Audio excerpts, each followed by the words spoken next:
हिंदी में यूपीएससी की तैयारी से संबंधित प्रोग्राम्स को देखने के लिए सब्सक्राइब करें study IQ IAS Hindi. Hello दोस्तों, स्वागत है आप सबका स्टडी IQ IAS हिंदी पे। मैं ललिता दहिया। दोस्तों, देश भर में बारिश के कहर के बीच में संसद में आपदा प्रबंधन अधिनियम संशोधन विधेयक लाया गया है। ये संशोधन विधेयक कहीं ना कहीं आपदा प्रबंधन के क्षेत्र में सरकारों और अन्य एजेंसियों को मजबूती प्रदान करने का काम करेगा। आज की इस परिचर्चा में हम इस पूरे अधिनियम में क्या क्या इसकी कुछ विशेष बातों की परिचर्चा करेंगे और डिटेल से इसकी परिचर्चा तब करेंगे जब ये विधेयक पारित हो जाएगा। तो चलिए परिचर्चा की शुरुआत करते हैं।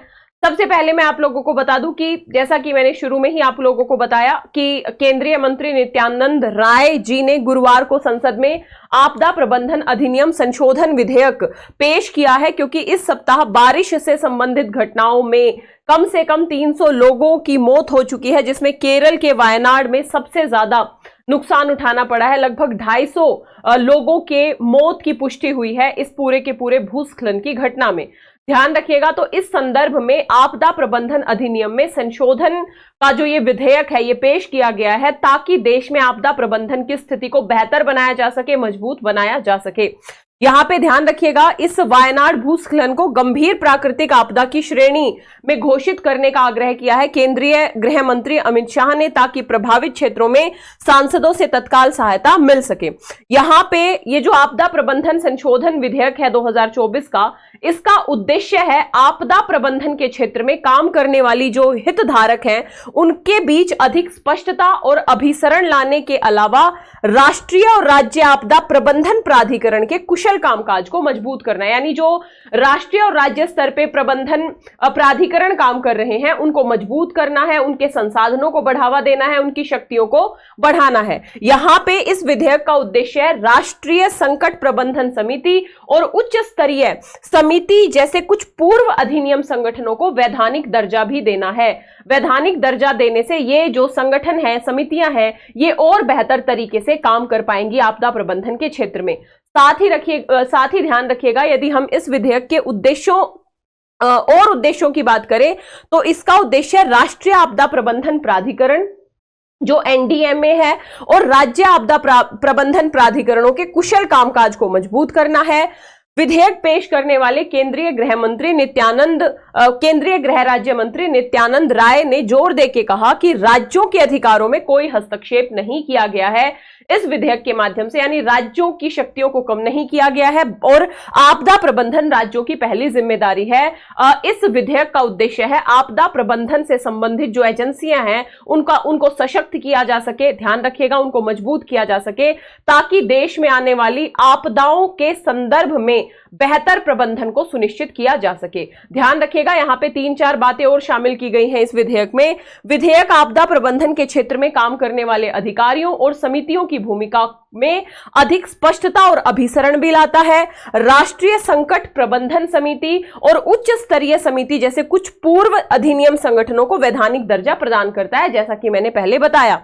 साथ ही राष्ट्रीय आपदा प्रबंधन प्राधिकरण और राज्य आपदा प्रबंधन प्राधिकरणों को राष्ट्रीय और राज्य स्तर पर आपदा योजना तैयार करने के लिए मजबूत बनाने की बात भी इस विधेयक में कही गई है।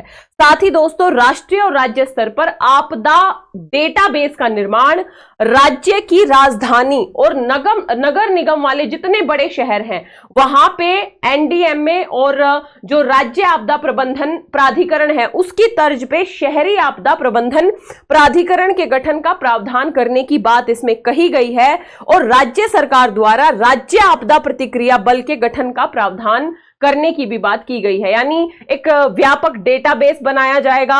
इसके साथ ही शहरी आपदा प्रबंधन प्राधिकरण के गठन का विचार इसमें रखा गया है। राज्य सरकार द्वारा राज्य आपदा प्रतिक्रिया बल के गठन का प्रावधान करने की इसमें बात की गई है, ताकि आपदा के संदर्भ में जो प्रतिक्रिया बल है वो बेहतर तरीके से बचाव कार्यक्रमों को अंजाम दे सके। मूल अधिनियम आपदा प्रबंधन अधिनियम 2005 है, उसमें आपदाओं और उनसे जुड़े और आकस्मिक मामलों के प्रभावी प्रबंधन को सुनिश्चित करने के लिए 2005 में राष्ट्रीय आपदा प्रबंधन अधिनियम को अधिनियमित किया गया था।